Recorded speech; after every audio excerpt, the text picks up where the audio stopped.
Hello and welcome to Conversation Corner, guys. I'm your host Kunal, and as you guys know, this channel is about ideas. And the idea that I want to explore today is why you really don't know what you want as yet.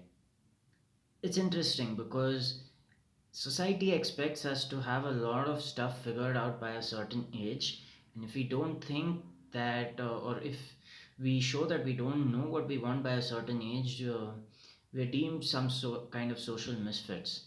Now, the reason you should never worry about what you absolutely have no clue about is there's a lot of stuff in life that is yet to be explored. Unfortunately, the process of socialization involves a lot of propaganda being fed to us. What we call societal norms sometimes may be detrimental for us as individuals. So, every individual, if they have the capacity to listen to their own inner guidance system, will choose something that aligns with who they are. Unfortunately, standardization is a process that the current society has dictated for most of us. If you see school in and of itself, the same subjects are being taught to everyone, and everyone is expected to excel at a certain level in those subjects. There's not one teacher who's teaching all the subjects, yet one student is expected to do equally well in most of them to a certain level. Of course, some students will excel in certain subjects more than the others due to their natural state of curiosity. However, there is a base level of expectation that comes from each student. Now, given that as individuals we are very unique in what our tastes are, no two people are the same genetically.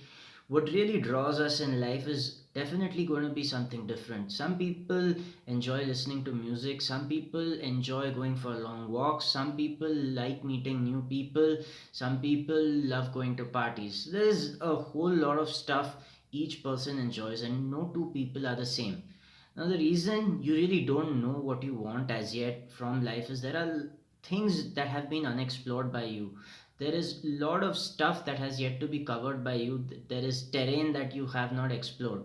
And the reason you have not explored new things is you've become an adult who's dead but is still alive, who's asleep but still has the pretense of being awake. Let me explain what this is.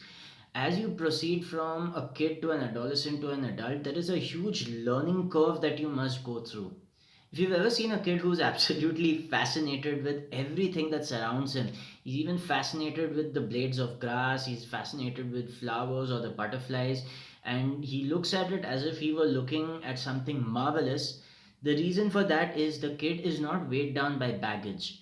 By the time you're an adult, by the time you're 30 years old, you have baggage, psychological baggage. These are memories of your past success and your past failures. Now, the reason I'm saying that success is an equal bondage as is failure is it gives you a very limited idea of who you are and what you're capable of.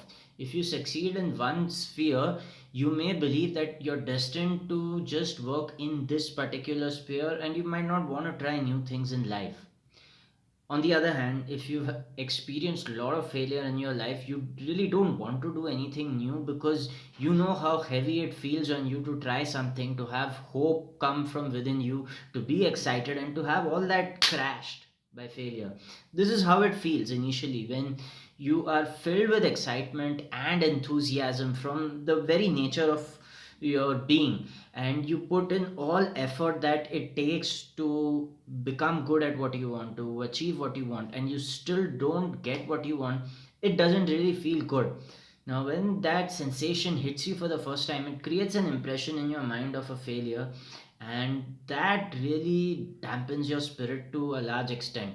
Now, it's possible you try twice or you try thrice, which is commendable, but if you experience failure in your second, third, or even your fourth attempt, the weight of memory of that failure grows heavier and heavier on you.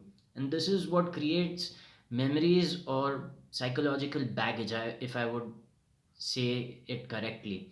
Now, when you're weighed down by psychological baggage, there's very little courage to do something new.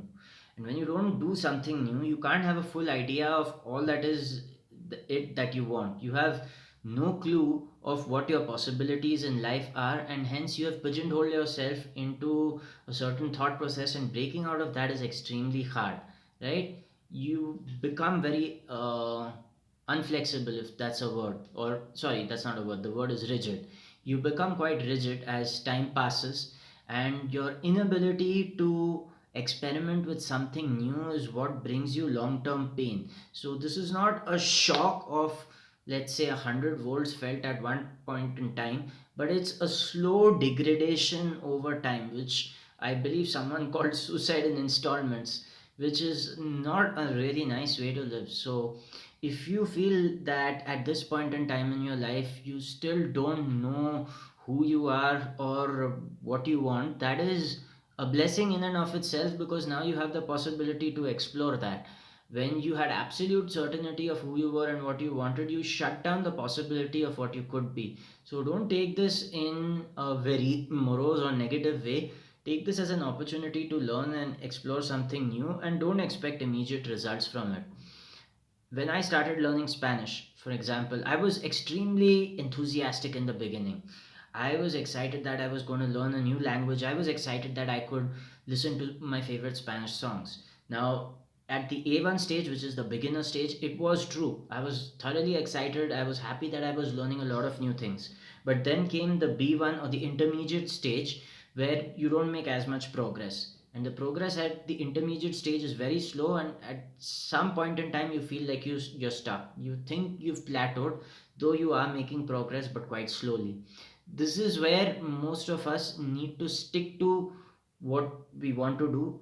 We need to push ourselves a little more, and then that's where things get better. So if you're stuck at this point in time right now, understand you've not explored a lot of things, and that is absolutely okay.